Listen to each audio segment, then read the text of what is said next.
Hello, everyone. Or no one at this point, but people will join. Coach Adam Wilkin joining me from the Brit Bowling podcast. Obviously, I'm Mike, not a coach. Actually, I'm just a regular player who runs Brit Bowling, but we're helping run BAFCA's annual convention, the virtual convention. So this is part 2 today of our live stuff. So this is our 12 o'clock one. Obviously, we've got a couple more coming throughout the day. So thanks, everyone, for joining us. Again, always feel free to comment. Coach Adam Wilkin. I'm going to call you Coach because we're on the coaching convention. How are you doing? That's weird, I know, yeah. I don't normally get the whole coach scenario. Yeah, you just use my little angel of the north, but it's just Coach right now. I'll take Coach today, I might as well. You might as well, yeah. So we'll get going today. So we're going to do. Do you want to do the introduction? So basically, we're going to be talking about coaching the US and in Europe and things today. We've got Coach Wojciech coming on the show. I hope I've pronounced that right. I'm sorry if I haven't. I am doing my best with my Geordie accent here, but we're going to be bringing him in a second. He's going to be sharing his screen, talking about lots of different things. So without further ado, Coach Wojciech, welcome to the show. Hello, guys. I don't know. Can you see me right now? Or everything's good. We can see you. Okay, yeah, fantastic. So let me. How do I? Oh yeah, that's better. That's better. Hey, I'm thankful for the opportunity to be here. Let's get it started. So I probably have to start sharing my screen. Yeah, we can do that. Do you want to just give a quick introduction as to who you are and where you've been in your coaching journey? So, as I said, my name is Wojciech Andrzejczak. Everybody calls me Coach Void. If any of y'all is looking for a very strong Wi-Fi password, there's my full name. It's recommend that. And right now I'm with the Triangle Razorbacks in Denmark. So shout out to Coach Peter and all the Razorback family for allowing me to share some of those stuff. You'll see it in the slides. I had been in a few places. I'm probably not the most winningest coach in Europe, but or whoever is out there. Sorry.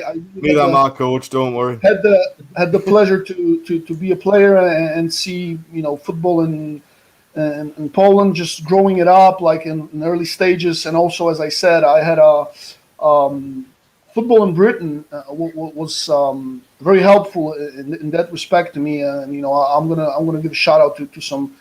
To people, but I also had a chance to coach around Europe and do youth, high school, and then college ball in the States. I also been part in coaches education programs, and also youth football in China. So, football has been good to me, and that's why I'm doing it. I want to pay it forward. I want to inspire all the young guys in this business or profession, however you want to call it. If this guy from Poland who has a mid-Atlantic accent, can do it. Like each and every one of you can do it. And, I don't want to sound like too coachy or like Tony Robbins or whatever, but this is, I think this 1% of inspiration that each and every one of us needs. So, I'll start sharing my screen. I don't know if... yeah, brilliant. Yeah, perfect. Oh, sweet. Okay. So we can see that. Okay, how do I... Okay. Okay, it's there. See, this is why now I have to learn how to adapt and coaching lesson number 1. Exactly. Always be prepared. Like even if the name is here. Boom. Stop sharing. No. Where do I click it? So it kind of. You may have to go onto the actual slide. There you go. Itself. Okay, this is okay. Can you see the second one now? Yeah, we got that. Oh, sweet. Yeah. So as you guys see, I've had the chance to work in different places in Europe and Germany and GFL 1, Regional League, in Bucharest Rebels. Last year I was with the Broncos. Came back to Poland for work with a team in the 9-man bowl in the Dragons. And since January this year, I've been in Denmark with the Razorbacks. So, had a chance to see football in different stages, how it started, and it may look at this photo as like 100 years ago in the States, but back in 2005, that's what football looked in Poland, and we started literally with, it looks like rugby, like with only mouth guards and stuff. So a year later, we actually had a full kitted 11-man football aside, but yeah, this is where I need to give credit to Coach Rich Vercel for like recommending me for this talk, but also to former GM of the Wolves, Douglas Adamson, who actually, when I was in, well, I was one of those posts who go to UK for summer jobs, and he allowed me to train with the Wolves, and I was able to soak in the knowledge, to learn also some techniques as a player, but also to see how the practice is organized, how the games is organized, and then a year later, Coach Tariq Ayoub, the legend of Brit Bowl, he allowed me to be that puppy on the sidelines for and practice for the London Olympians. So I learned a lot there as well, and in fact I still have this 2005 Edinburgh Wolves playbook, and it's been a blueprint for me to see how is it done, and one thing I learned there, and I think I can say this this now.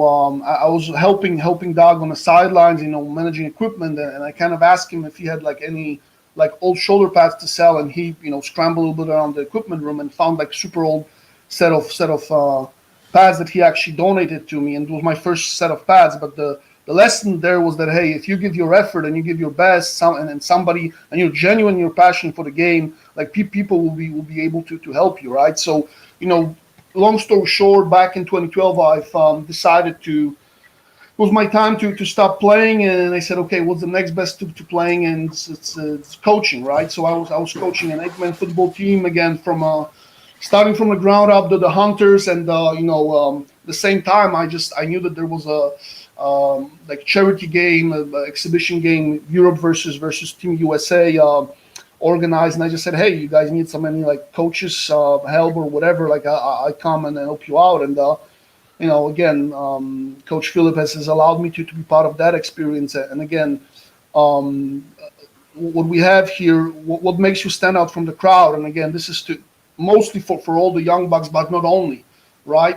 For me, one of my friends, just casually asked me if I would like to be writing articles for Touchdown Europe, because I was witty and opinionated, so I said, okay, let's do that. And looking from a perspective now, it makes me cringe to see some of those articles, and they were not the Monday morning quarterback or the Pulitzer Prize winning, but just to be able to deliver something in a timely manner, and making sure that it makes sense, it kind of makes you stand out a little bit from the crowd. Of course, for me it was the AFC membership, and I know that you guys in Bafka do a phenomenal job having all those partnerships and stuff. We were in Poland because of the, how should I say it, some structural changes. We are a little bit behind, but I think it's important to have those certifications to not only for kind of how should I say it, to give you credibility, but also to learn the fundamentals. It just,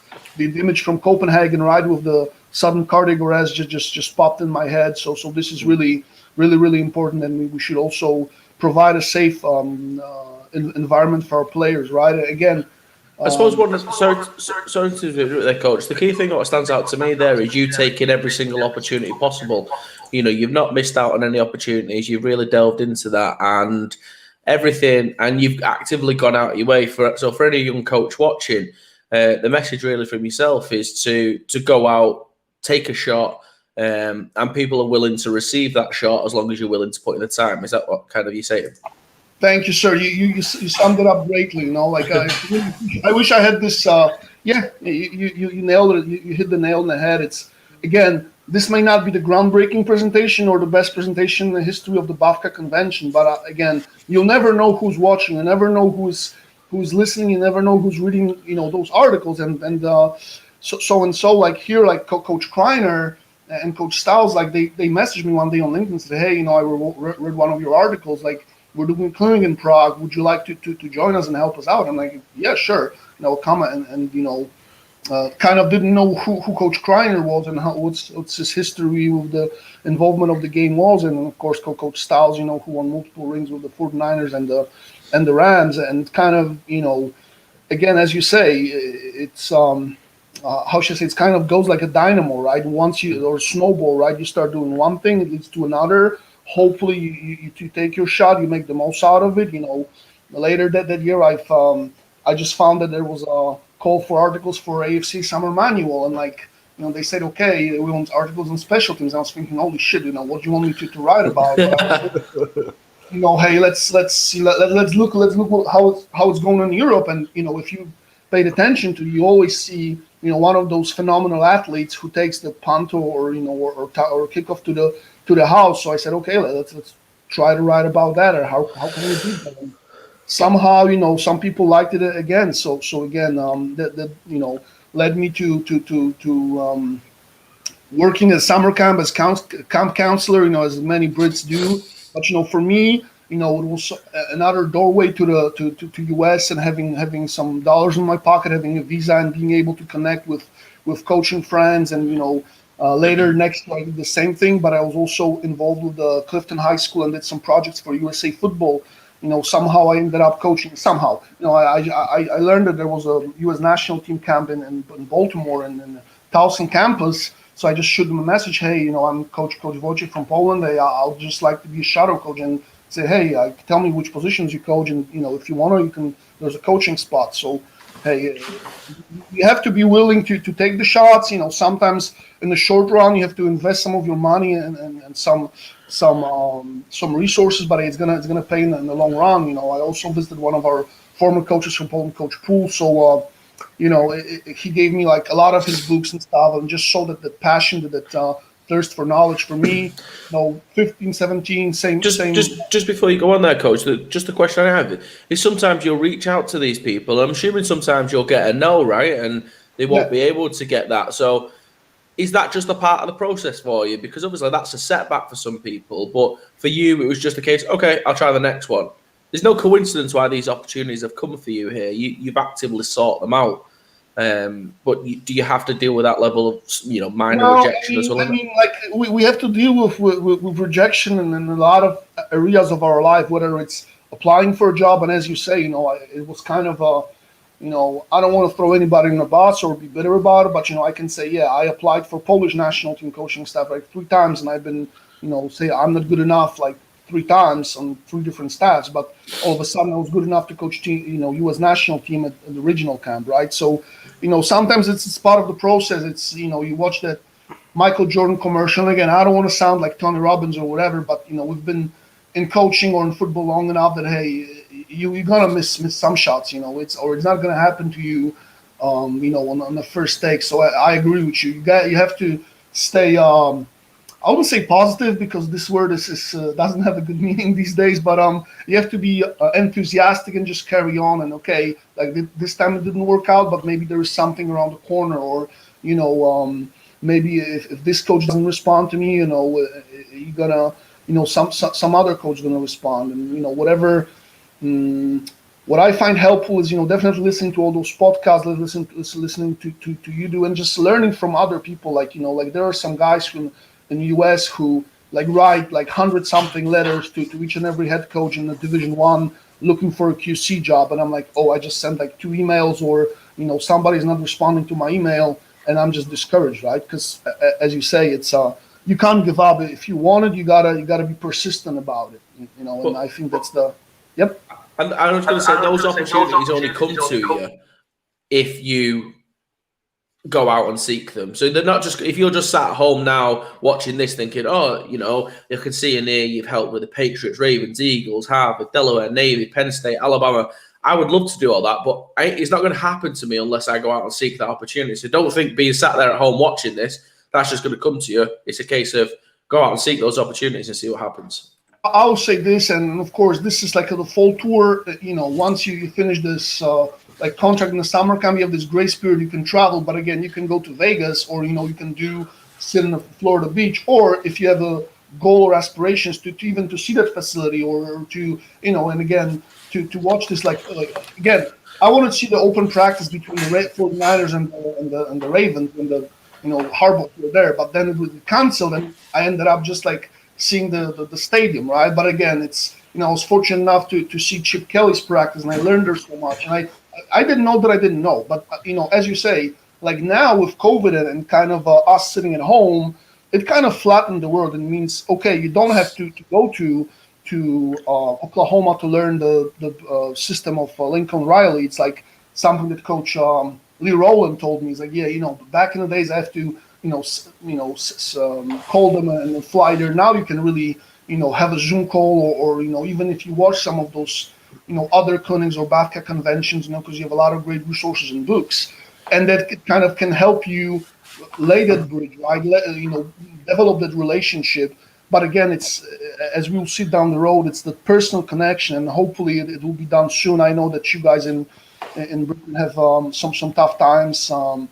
Just playing the game. You can work on the summer camp, and this is something that there's no substitute for. It's like, because again, trust is such a big factor in coaching, right? It's somebody, a head coach, like inviting you to their home, right? So there is no substitute for it. You may have you may have the best relationship with somebody online, but then again, it's like, do you trust them, right?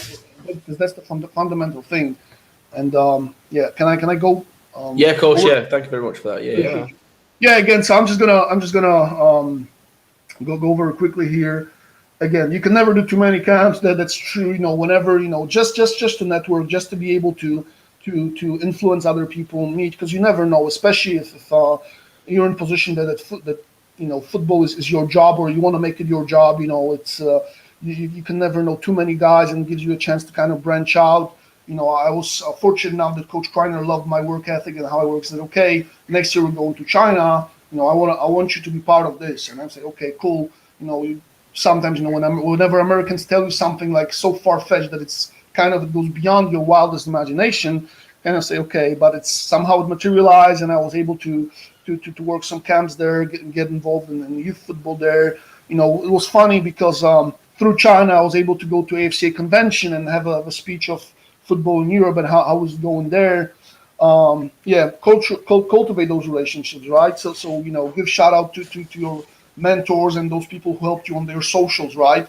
Because now we live in the name, image, likeness era, so it's important. And by the way, my name, image, likeness are still for grabs. So if anybody's watching it, we can later we can partner up. Hey, invest in your mentors and in your partners, right? If they have a book, just promote or buy it, right? And show them this appreciation, like that you really, really care for. Like, I know I'm in this, we all thieves, we all like to steal and find find the cheap stuff, or find the what should I say, free stuff. But at the end of the day, you got to pay your bills, and whatever those coaches, they got to earn, and you got to support them as well. Again, this 17-19, when I came back, it was GFL 1 with the Comets. Definitely an interesting year. I was with the Ramscheid Ambo, so that was a lower division in Germany. I was fortunate enough to meet Coach Franklin in Wiesbaden when he came here to do some camps and things. That's what he told me. It's like, I like you. We went for a walk. We had you bought me a Red Bull. I still keep that receipt, but I said, hey, could I visit you? And like, yeah, you can visit us, but we prefer to do it in the spring. And then in the fall, and then all of a sudden, I'm in Germany. I'm getting fired, we parted ways with my team in mid July. Sorry, not mid July. It was June, because that's critical here, because timing is also very important in life. And I'm thinking, what I'm going to do next. And so, on the previous slide, you saw Coach Daniels, whom I met in China, who was actually now a DC at Towson. I just took my phone and said, hey, Coach, when we spoke, I hope you're fine and you're doing well. You told me that whenever I want to come, I would love to visit you, because this year I have the opportunity. I'm going to come for just to help you out on during camp, and would that be possible? So it was nervous, 2 weeks period, and he allowed me to be there, and I just got there. One of my friends, Coach Ranza, who you can see over here, picked me up from a bus station in Baltimore. I just got there, introduced me to the head guy, and I'm gonna say to you all, like I said, okay, let's see how it's that assistant coach's life looks like, right? I want to make sure that I do good impression. So maybe in 2020, I'd like to maybe they'll invite me back, and I would like to stay with them for the full year. So I was jet lagged, day one, and I was helping Coach Ranza with all those binders and just helping it out. And after a week, I received probably the biggest compliment in my career when Coach Ambrose he asked me if I would be interested in staying with them for the full year as a defensive quality control guy. And I was like, I had at that time I had maybe $200 in my pocket, already return ticket bought, and I'm like, oh shit, I don't know how I'm gonna do it, but hey, let's do it. I'm going to cling that to the opportunity, and like looking from the perspective from 2019 through the past 2 years, hey, what probably one of the biggest decisions, the best decisions I ever made. Because you dream of that, you watch all those documentaries and TV series, Hard Knocks, or training camps with so and so. But until you sit in that room, until you actually are given a task, or until you have to present something to the coaches or the players or run a scouting meeting, like there is no substitute for that, right? And a lot of us, a lot of European guys dream about this, having this experience in the US. But what I want to tell you, and I want to like take you behind the curtain, that you have to be ready and you have to be careful what you wish for, because when you get this shot, like you really have, this opportunity. And that's what Coach Ambers told me, is like when he asked about me, is that do you trust him, right? And Coach Daniels, and is he a good guy, right? Because that's the thing, is these guys allow you like to their home, and sometimes like a lot of the guys in Europe don't understand how big the loyalty is to the head coach, to the program, that there's like a lot of people's jobs are tied to the result on the field. And sometimes that, I mean, we saw it happen earlier this week, right, in the most professional league in Europe, right? The head guy's getting fired, and it's a complete mess. But like the reality that we are all in the same boat, and that's critical, right? So you gotta have character, right? I'm not a perfect person. I'll never say it. Have many flaws, but you gotta make sure that you bring that energy, bring that juice every day. Like at the very least, you think about it, you spend like 70, 80, maybe 90 hours a week with a guy next to you. So at least be that upbeat, positive person. That like at the very least, not always is positive. Not always it's sunshine and rainbows, but you gotta make sure that you have the energy for the other members of the staff and for the guys, right? Like you gotta have work ethics, right? If something needs to be done in a certain way, you gotta do it. There is sometimes there may be some wiggle room, or you may be asked to speak, but especially like me, you get there like 1 or 2 days before the training camp, bing bang boom. You gotta make sure that there's certain things, and it's still giving PTSD. The scout cards, the details. Like if a player is 1 yard of the hash mark, he needs to be there, right? If the play is run from the left hash mark, it's left hash mark. If it's 10 extra tackle personnel, it's not 11 personnel. Like what's the depth of the tailback, right? These are all the details that matter. Now I know that in Europe you may say, okay, do we have the quality of tape to find it out? And we're going to talk about it later. But you got to make sure that you have this attention to detail, right? Because you want to give the best looks for scout offense or defense, or to prepare our guys for winning, right? Be proactive, right? Be that guy who has this extra Sharpie, or you have this. You kind of have to develop what you call, not a mental, but you want to be the mind reader of your coach, right? Whether it's the head coach, the DC, or your positional coach that you're helping, you got to make sure that you're one step ahead. So if you know that, okay, he wants to, you want to set up the, for example, room for positional meeting, and, which cutup needs to be preloaded, what stuff needs to be done, what, like, if he tells you to draw the cards, have it ready, have those Sharpies ready, or whatever, right? Or whenever the ball and the stick, right? Because I was a D-line, a ball and the stick is broken. I'm not going to wait for coach to tell me to do that. I'm just going to find a trainer or equipment guy, say, hey, I need the athletic day. I'm going to repair the ball and the stick, because, hey, that's the critical thing. Those are the little things that matter, that kind of like builds your, not a reputation, but also like it proves to the coach that, okay, no matter how task is small, you're gonna do it to the best. Because think about it, if the coach cannot like trust you with a small thing, like how do you want him to trust you with something big, right? And again, be the taskmaster, right? So for me, what happened was that we were using DV Sport, and like it's a great software, not so like for watching film, etc. Not so good for creating reports. So early in the season, we were like making some reports and calculating it, which was not the most efficient way to do it. And we're kind of looking for a tool that would actually streamline our process of scouting. And so I because of my studies in the University of Economics and my background as a sourcing assistant, I had some expertise in Excel, and we kind of developed like an Excel spreadsheet that would categorize like the opponent's plays into 6 main categories of run and passes, that kind of saved us a bit like 2 to 3 hours and it's 2 to 3 hours in the season a day of sleep is a lot. So there's the coaches will help you. This is one of the big things. Like those guys, they've been in your shoes before, so they all been GA, so they know you're not getting paid. So they may bring you like leftovers from their last night, or whenever you go for a away game, you want to save all those snacks and stuff, and then keep it in the freezer or fridge for next week. So hey, they will see, as long as you do the good job, they will definitely help you out. All the other duties assigned by the head coach. Again, this is something that sometimes drives me nuts when I'm here in Europe, and I see, something needs to be done, but some guys are not like, okay, I'm coaching my position, but if we need to set up cones to mark the field, I'm not going to do it unless I'm asked. Like sometimes you gotta be proactive. And I understand maybe not everybody is so hyper as me, the Energizer Bunny, but I think especially in Europe, especially you gotta bring this energy to the players, right? You gotta make sure that they love football, that they feel your passion, and if there's nothing else, hopefully you guys can hear it, right? And again, this is kind of ironic, right? Because I'm the only guy talking in the room, but definitely listen to at least twice as much as you speak, because we think we know football, we think we know X and O's, but you go to the States and you learn, okay, there's much more to learn. But I'll tell you, I probably dove into playbook without some stuff, when I get back home,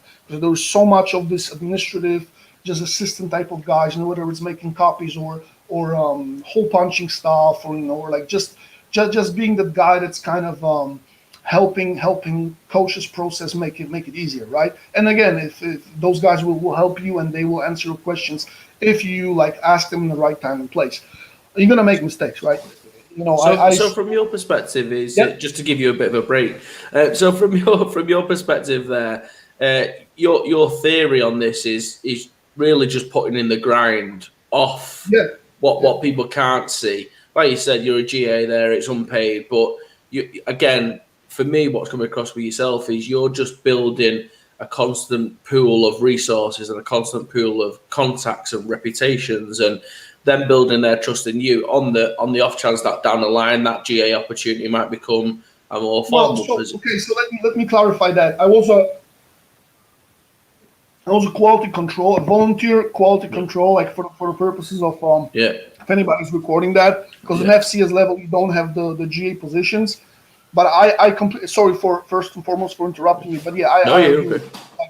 It's you're coaching with somebody, whether it's on a camp, whether it's on a convention, whether you're sitting and chatting ball over a bar. You want to make sure that this guy that you build a relationship, a rapport, and whenever you're in the house, whatever you're a guest coach or whatever, you do your best job, and you build this trust in you that you may not be and I'm the first guy to admit I may not be the brightest crayon in the box. There may be guys who have better X and O's knowledge or whatever. It's just I have the certain work ethics and certain level of energy. And, this is the way I am, and I may not be for everybody, but as you say, you want to make sure that these guys can trust you, and whenever you say you're going to do something, by so and so, and it's going to be done to the best of your abilities, right? As we were saying here, you may control power, blocking scheme or inside zone, but and I just gave it to my D-line coach, Coach Goss. He was checking. I'm like, Coach, you make so and so mistake, boom, or this guy where's he line up in relationship to the numbers, or you forget to put that pre-snap motion, or whatever, or this is not how this team blocks power, right? So you think that, and it's gonna happen. And so I had my ass ripped once or twice, but sometimes I still wake up with those memories. But you gotta learn from it, and Hey, don't worry about it. My first game of American football, I got beat 106-0. So don't you worry about it. And then my second game was 52-0. So I've got a little bit better since, but we've all learned the hard way. I agree with you. Our first year with the Fireballs in Polish division was 60-66, then followed by something like 50-0, etc. But what you will see from a perspective is that we had a small roster, but we were able to learn from it, and we were able to, especially if you play offense, defense, special teams, we want to make sure that it gives you a better understanding of the game. Hey, be where your feet are. A lot of guys, they're constantly going for like, I don't know, in the States, but probably going scuba or Euro players searching for an opportunity. Like do the best job where you are right now, and those opportunities will find you.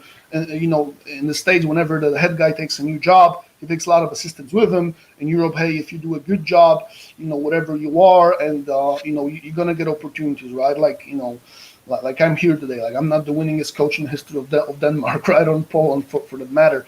COVID-19 life, bang bang boom. So fast forward to March of 2020 when I was with the Broncos and the faithful March 13th, and I think it definitely has gave us a moment to pause, to kind of reevaluate, stop this constant pursuit of whatever our dreams are and whatever our aspirations are. But I think it was a blessing in disguise because of those those Zoom clinics that actually popped up and all those opportunities that went online. Like think about it, before 2020, like all those clinics were in person. So if you want to like listen to Nick Saban's speak to minority coaches of Alabama, boom, you would have to fly there. Right now, all of a sudden, you just write a tweet to somebody, and then he may respond or not. So you find that another person associated with this organization say, hey, I coach in Europe. It would be possible for me to attend so and so clinic. Or if it's you just get you just pay for your ticket and admission, and you're there, and you can actually connect to a lot of people that you didn't dream you can connect to without actually leaving your house. So it's unprecedented. So and I hope that it's going to stay like that. Those is going to be hybrid or mixed. That there will be in person clinics, but also there will be opportunities to attend it online as well. And it gives us a chance to kind of exchange the ideas or do those like support sessions that we're doing now, to share those experiences and kind of realize that we have the same problems, same issues as well. So again, learning and also building your brand, right? Sharing the clips and concepts. And we all know like the TikTok coach Rigaldo, like that's probably one of the best examples of how he used TikToks and new technologies and elevated himself from like high school coach. Now he's with the University of Washington, right? So have some, and you can say, okay, this is just funny videos, but yeah, it worked for him, right? So again, this inspiration, and there is no substitute for hard work, right? So plan your success. And again, I would say that every shot I take, every opportunity that I apply for works for me perfectly. No, but you just gotta keep moving forward. And as you say earlier, if they hire you, prove them right. If they don't hire you or they don't choose you for something, prove them wrong. Like I've plenty more of that. It's not the end. So I'm gonna give you some of the more practical stuff. Going back to what you said about 2020, we weren't even around. So as the show like Brit Balling, like we weren't doing anything, no clinics, nothing. Like we were just a thought basically. So we didn't start up until during lockdown, and we just thought we need to get involved and start getting football bigger over here. So that's how we started as a whole. Fantastic. We had a kind of like idea to have like a round table of like Polish coaches. Like we had like 3 couple-hour-long sessions that unfortunately didn't get recorded. But I said, hey, yeah, let's sit. Maybe we get some young bucks in the room, some of the experienced guys, and we can just exchange ideas, right? Because like what else we'll be doing? And coaches like talking ball. One thing that I think like we're still like in Poland, we're still learning it, is to kind of like, as we said earlier, like share stuff. Ask questions. Don't be too prideful to ask questions. Or hey, walk me through this. Or how do you do that? And can we adapt that, right? And we all know that there are the Schwäbisch Holes, the Swark Raiders of the world, but they are like There are like very very few of them. And then for 90-something% of us, we still have the same the same problems, right?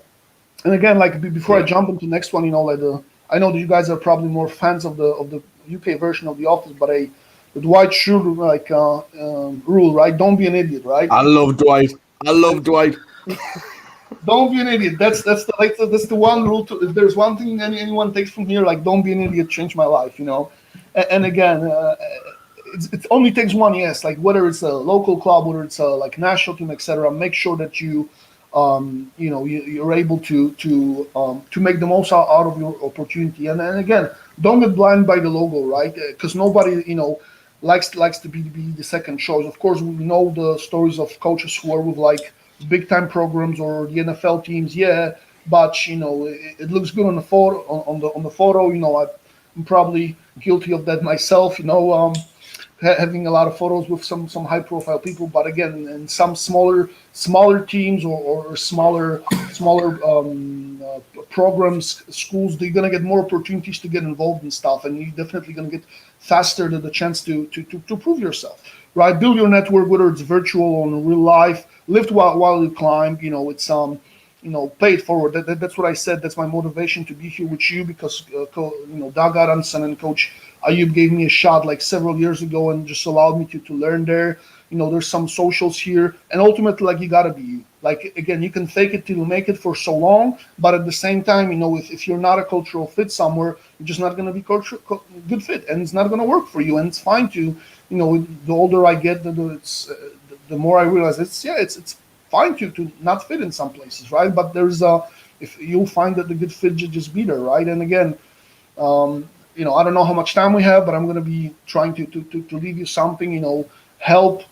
And again, my why, you got to find your why for doing it, because, like, whether we get paid for coaching ball, or, we all know we're not here for financial reasons, but, you got to have something that drives you, right? And beating the other team, that's very shallow, right? You want to help, whatever your mascot is, build those habits, build those qualities for success in life, because like we're the extension of classroom. Maybe it's a bit of a far-fetched, or maybe we don't talk about it or not talk about it enough, but I think it's important for me, to give those guys something that will last with them whenever they finish playing, right? And this is what I told earlier, something I stole from one of the coaches who stole from his high school coach. This 4-way test. Coaches got to trust coaches, right? That's fundamental. It's in Europe. Yeah, like, you got to know that, okay, this guy's going to show up on Tuesday, Thursday, or Monday, Friday, Saturday, whenever you have a game. Or that if you tell them, hey, I want you to do this and this and this drill, he's going to do this and this and this drill with attention to this and this detail, right? Boom. Coaches got to trust players, right? That's fundamental, right? You tell somebody to do it, okay, you watch on the film, did he do that? Vice versa, right? Players got to trust coaches. Hey, I've been changing spots like frequently in recent years, so you got to build it, this buy-in, and I wish I had more rings to show for, because whenever you have Shwan Fatah or Lee Rowland, those guys listen to you, but whenever you're young buck and strange sounding name, it's okay, why should I listen to that dude, right? Or you got to make sure that, okay, whenever I'm teaching you, I know that you've been taught like for several years differently, but hey, if you look at the tape from last year, this is the mistake you make. If we're doing a drill that's going to solve this problem, and hopefully you'll see them perform in a scrimmage, or you see them performed in a competitive situation game, and that creates, okay, then maybe the guy that's telling it has some sense to it, right? And last but not least, players got to trust players, right? Because do your job, and they got to make sure that they understand. Of course, there is the board members, there is the all the support staff that you also need to have. Everybody needs to be on the same page, right? If you want to be successful, right? Help me help you. It's not like 10 or even 5 years ago or 15. Coach said do this. Like, the guys have to understand how can they benefit from like your from your work as a coach, right? Like, how can I help them reach their potential, reach their goals, whatever. So especially if I'm a paid guy, I'm like a server in a restaurant. Like, it's my job to help them get better. Okay, two-way street communication. Again, this is asking for feedback in a constructive way, and also giving feedback in a respectful and constructive way. That's critical. One thing that is critical. Hey, if the head coach says Easter, we're paying eggs. And I know it's in different countries with a different history. Like, everybody wants to chime in, everybody wants to have an opinion about something. But hey, there's a certain structure in American football team, and whatever the head coach does, or whatever he says, it's final. Whatever if he says it's 8:40, it's 8:40. Yeah, there has to be a wiggle room, and if you don't have, there's any place for discussion, you're probably in the wrong situation. But there is time and place for definitely. The players have to see the unified front, bing bang boom. like be the head coach of your job, right? Whenever you're position coach, you're head coach of your position. Whether you're an assistant coach, be that head coach of your job. Have this pride in performance, right? I'm going to give you an example here. Like in Denmark, apparently it's illegal. It's illegal now to videotape with tablets, right? To play during a game, so you can actually get with your unit and whether you're like O-line or defensive guy and just watch the plays as it happen. Now, we go to a game and like I'm talking with the guys. They're watching the Danish national team playing. By the way, there was no penalty there. We all know there was no penalty. So even though you guys advanced, are you guys there? Hey. Yeah. Oh yeah. So yeah. So what I want to say is that like it's very very often sometimes to find a guy to help, to maybe take those notes or to watch it. So to tape the practice or whatever. But you have to tell them, hey, this is critical, right? So we can coach you up. So you gotta whatever your role is on the team, whatever you're like a gunner on special teams, hey, be the best gunner ever, right? Because you may force a fumble or you may take it to the crib, right? So again, loyalty, hard work, honesty, And again, you got to have your whys and you got to have your hows, which again, what it translates to is, what do we do in practice? How does it translate to a game-day reality, right? How does the drill that we do? How does how we warmed up? How does that connect to our philosophy, our system, et cetera, et cetera? Having fun. You have to sometimes lighten the mood because football is not we're not curing cancer here. Development plan, bing, bang, boom, sharing resources, unifying terminology. So this is more to what I coach what I coach to the players. Sorry, more to my assistant coaches whenever I have them, or when I have like players who take the leadership roles. We want to make sure that we do stuff in an efficient way. So like in huddle we create like all those like drill playlists so they can see before. In the off season, what drills we're going to be doing, all the like positional EDDs, so everyday drills and skills bank. So, like if you join us later, you can see we have those Zoom sessions, or I just like record like a video review of a practice. I upload it to Huddle or to private YouTube channel. They can watch it. I call it like this year, I called it Rasflix. So, they spend too much time on their phones. Why not spend 10 minutes a day of watching football actually, right? Breaking film, bing, bang, boom. So we have it. Same slide. Enthusiasm, energy, effort, execution. Like 3 of those. They're like it doesn't cost you anything to bring them. Especially for me as a coach, I got to make sure I light them up. I start them up so they have this juice energy. Feel good about just going there. Forget about some off the field stuff that may be weighting into their performance. Our defensive pyramid of success, that I stole from one of the high school coaches. Again, it looked good. I thought it's gonna be. I'm gonna use it this year, but I said, okay, you know what? I'm gonna simplify that, and I adopted this get 6 by Navy because we played 12 minutes a quarter. I said, okay, get 5. So it's get 5 turnovers because if we shorten the game and if we give our offense to score, we're gonna be in a position to be successful. So get 5. It's a mix of fumble recovery, interception, turnover on downs, and 3 and out. So I'm just gonna, this is also a model. I can share it with you so you can have a look at it later. And I still have like 20 slides to go, so I'm gonna be like trying to get to the good stuff. Again, this is our defense, so I definitely appreciate input of the players, and I want to empower them. With that being said, as I told many of my dudes, hey, there's a time and place for questions, and chime in. We can set up a Zoom call or messenger call, just like whenever we get to practice. Remember, it's your time. We gotta be up tempo, reps. Building that culture that hey, if you're like 5 minutes early and you already changed, hey, let's do some like even basic drills. Get you around football, not like warm up your jaw and chat about whatever. Let's do some football stuff, right? We discussed in the room. We have one voice to the kids. It's more of a like import house this year. Communicate. This is probably something that we could spend an hour or two discussing it. There's a certain way that college players college coaches talk to college players that in Europe it's probably not going to fly because a lot of these guys are paid to do it. They are like have families and wives, so you have to find a balance, the right language to a right appropriate age group.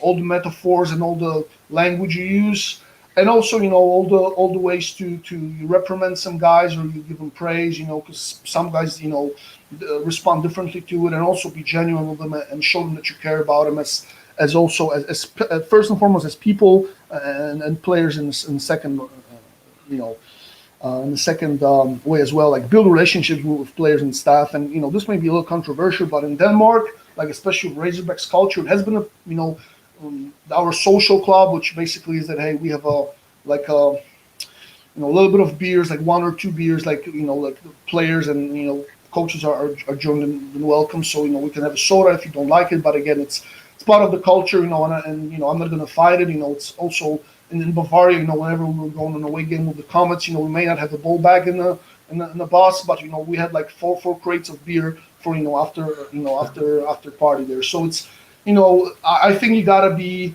mindful of the culture, yeah, and of the tradition, and also these guys understand that, hey, there is time for work, but it's also time to build those relationships. And however controversial it may sound, yeah, there is like for a group of guys, it's like building this camaraderie around the keg. It's one of the best ways to do it, especially like we don't have as much time with the players as coaches in the States have. So you got to make sure that you find something, or something simple as, hey, we had a barbecue, like, and I said to my guys defensive, hey, don't bring anything, I'm going to buy you and I'm going to make a barbecue for you, just to show you that I care about you. Like I fell victim to that in some of my stops. I didn't do a good job of building those relationships. That's why I'm no longer there, right? And again, a couple of the general points here, even keel. So got to manage highs and lows, and we all know that sometimes it can be very heartbreaking losses. But again, you got to move on. That's the good thing about coaching in the States, is that you got a 24-hour rule, and you have the next opponent coming in. So whatever happened, you forget about. Here in Europe, yeah, you have a little bit of those longer breaks, but you got to make sure that you find the good stuff, and then you praise that effort there from your players. Found about focus is failure. Again, you want to, and that's, to me, that's a big challenge, is how can I build as much fun into this practice as possible? Like, how can I make those drills as competitive, but also sometimes funny. I'll take it, give them a bit of a release from those stress, and also creating opportunities for the players to take ownership of that. Okay, designing defense and know your strengths and weaknesses, of course. Tape analysis, find your playmakers and put them on the field. On offense, of course, you want to give the ball to your best players. Scheme must fit personnel. Again, this is probably the biggest thing in Europe, right, or in high school football in the States. You can't be running a certain defense and then just put a square pegs into round holes. It has to be vice versa, right? For me, eliminate explosives. Nothing is gonna lose you game faster than those big plays. What can we teach and what these guys can learn? Again, it's not what I know, not what I watch at Nick Saban's clinic or whatever, but what can I teach my guys? Can they process it, or can I find a better tool, like go arming a job or build a 3D simulations, from different places, different systems, these guys can execute it, right? And don't chase ghosts. Nothing pisses me more than a coach. Oh, what if they did that? Coach, have you seen it on film? No, so let's not worry about it. Let's focus on the main things. Again, normal is an illusion, right? What's normal to a spider is chaos for a fly. So we gotta find the sweet spot.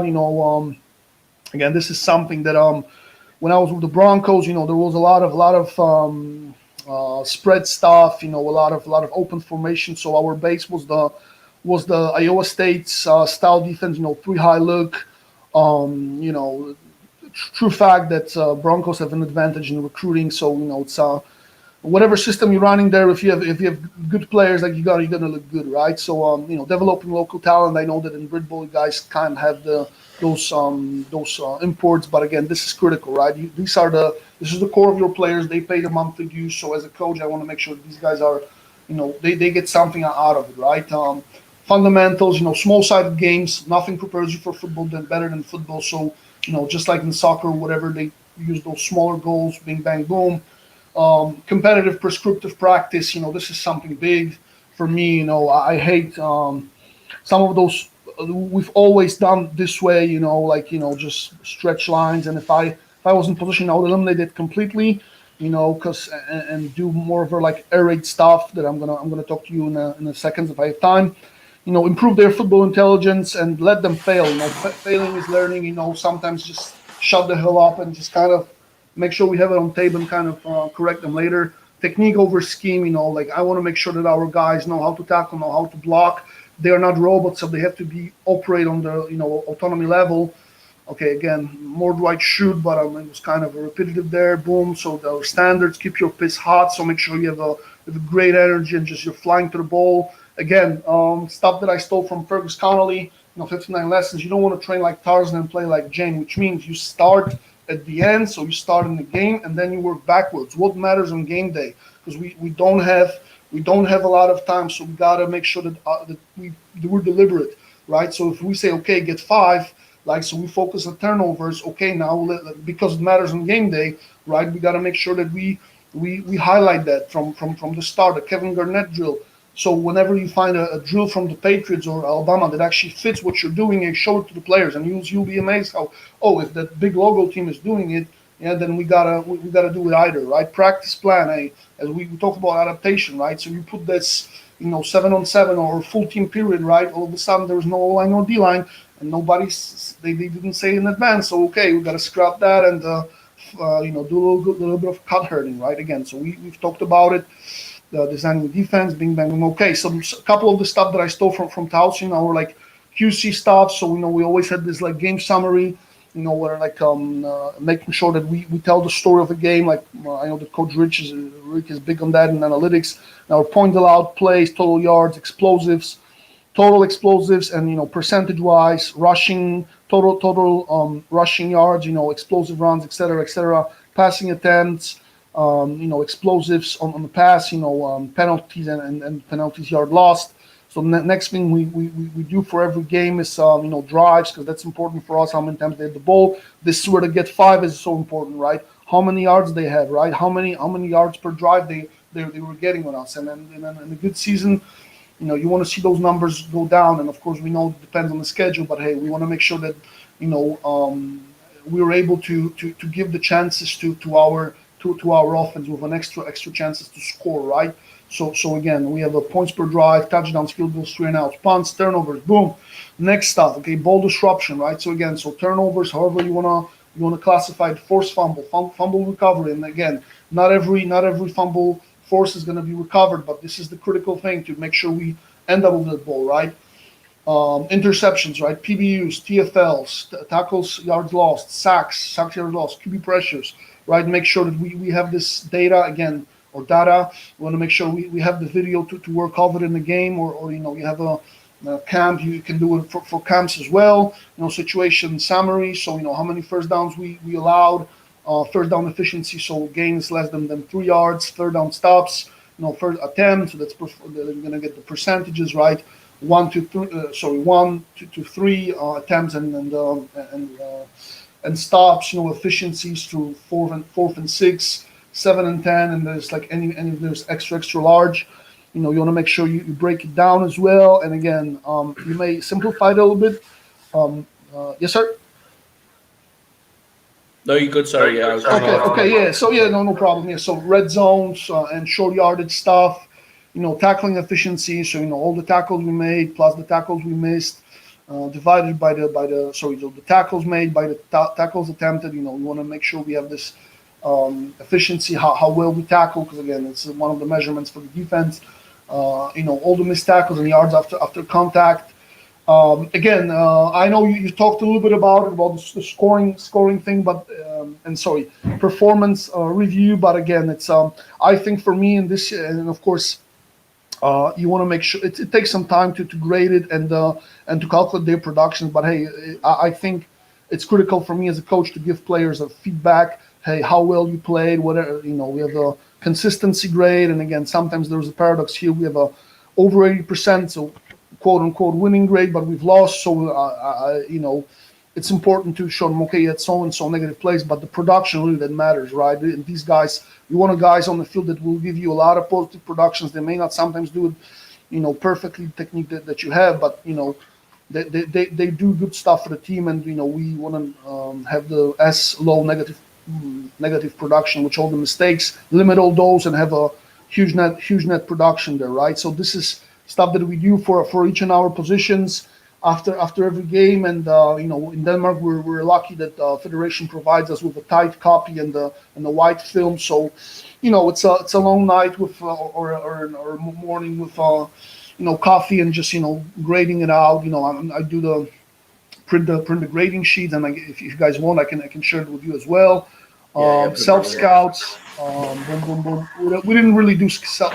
This is my little project for the grade all our 3 games in terms of the calls, etc. What I was calling, because we got to make sure we do it. One thing that I don't know how much time I have, but all those special team situations, I know you may have probably seen it, but again, I think it's critical because one of the things that may lose your game very, very quickly is special teams. So you don't have to be great at it, but make sure you at least go through some of that or adjust through that. So KOC and even such as something trivial, like just make sure you have 11 guys on the field for every of those situations, right? KOC after safety, whatever, onside, we have adopted. So this is basically stuff we did at Towson, but we have adopted it in Razorbacks. Cut some of those, but again, the irony is that, hey, how many times are you going to see kickoff after after safety, right? And boom, you don't go over this 1 week, and oh shit, there's a safety, and you have a kickoff coverage or kickoff after safety, right? Or how many times you go over your prevent defense, right? And I don't know if you faced Polish league, there was a Hail Mary, there was a game lost on a Hail Mary two weeks ago. Something about this, adjusting and building the identity, that family thing, that we can do in Europe. We've went with dog tags, so everybody has his own dog tag, and before the game, we put them in a bucket, and you pick somebody else's dog tag, and after the game, you find the person, look them in the eye, say, hey, today I played or I coached for you, and that it kind of builds that camaraderie that, hey, I'm doing it something it's bigger than myself, right? Snickers, right? So for every turnover and sacks at practice or in the game, I hand out Snickers. So it's maybe it's stupid, our guys really bought into that, and you can't buy these Snickers, you gotta earn them, and of course it's a little bit of part of recognition, which I think is a human thing. Shout out, just make sure we reward, even if it's not money or whatever. Recognize the effort of our players, right? Also the guys who does exceptional work on the scout card. I'm almost done. So a couple of and again, if you guys want to talk about those circuits, we can do over the circuits. We always done the warm ups this way, bing bang boom. Now we know we have 2 practices a week, so 10 minutes of practice. Do those stretch lines, and very rarely the guys pay attention. They're still chatting. I was with the coach Badwell, the air raid, and they say, okay, we start with pat and go, you guys on defense do something that matches it. And we're thinking, okay, turnovers, tackling, maybe do a bit of a core work exercises. So contact preparation, let's find something that because this matters for us, no matter what your position on the field is, right? So all those, as I said, get the PhD in your sport, right? So nothing prepares you more for football than football, right?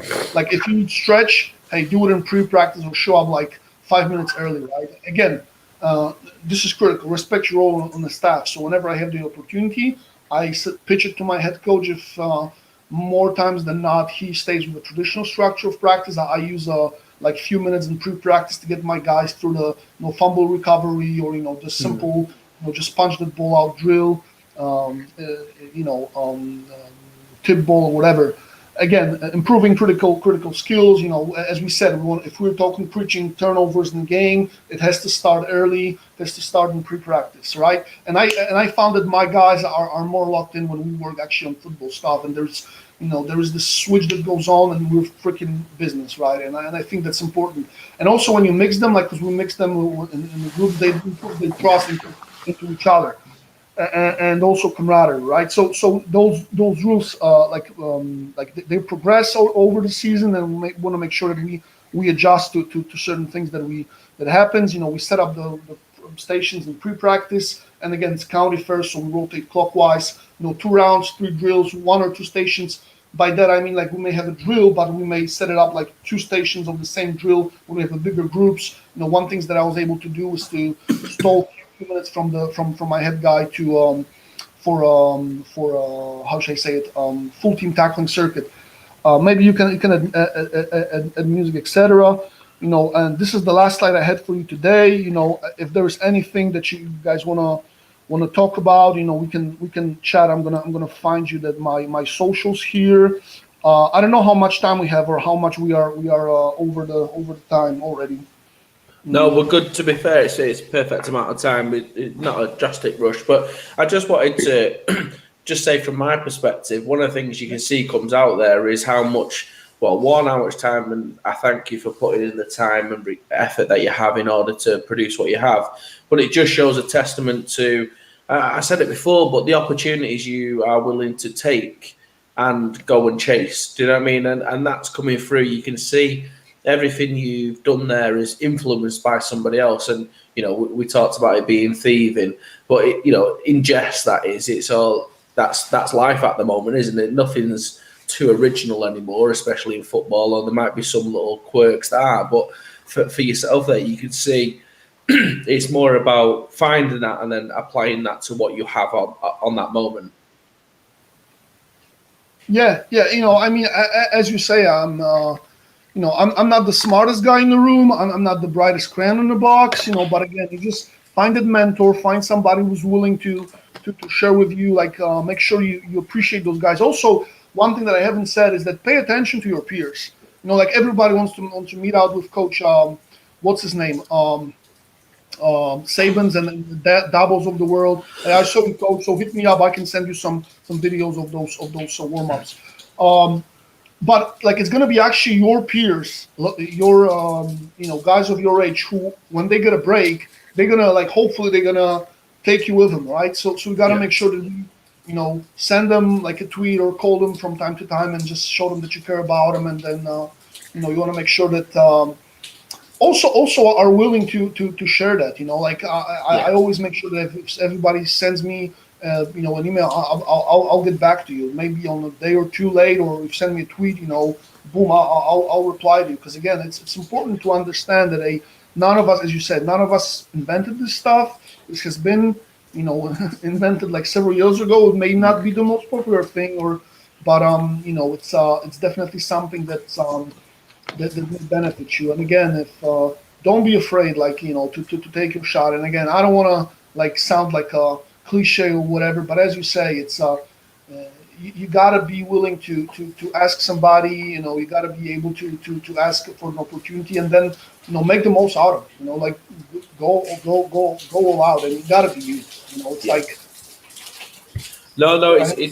It's fantastic, because that's one of the, for me, obviously your resume speaks for itself and what you're doing, but the thing what jumped out to me, and I'm sure people watching, is your passion and your hard work is for me the most recognizable thing. And this, I have absolutely no doubt you'll get every bit of success that you deserve because of that, because hard work beats talent when talent doesn't work hard, doesn't it? So, and that's where you're at. So thank you so much for doing that. You still need talent, right? It's we need a bit of talent. Yeah. It's if the talent's not working hard enough, then your hard work doesn't. Mike, thank you for having me, guys. If you anybody of you watching it wanna connect, let's do it later, and I can send you some video. I can share with you some videos from us doing those drills from Denmark, or I should have some stuff from Switzerland as well. And we can dive into that, show you some drills as well. I didn't have enough time to share everything. Maybe I want to share too much, but I hope you guys learn something from it. Again, it's thank you, and I really appreciate the chance to be here. No, listen, as soon as my football playing days are over and I move into the coaching world myself, Wojciech, I'm going to hit you up anyway, and we'll have a good long chat about it. So absolute pleasure having you on. Good luck with the semi-finals and the season, and I'm sure we'll see you again soon on a BAFTA convention. So lovely for you to come on, and hopefully next time it'll be in person in a kind of post-COVID world. Yes, sir. Have a good one, Mike. All right, man. Cheers. Thank you very much. Thank you so much. Thank you. So thank you everyone for watching. That was our second live clinic of the day. There's obviously a lot more coming up for the day. I'm just going to put that on the bottom. So we will see you again at, I think now 2 o'clock. 2 o'clock, we're talking offensive line with JB Wells, on an offensive line roundtable. So I'm going to go and get some coffee and some more water, because that one I am super excited for.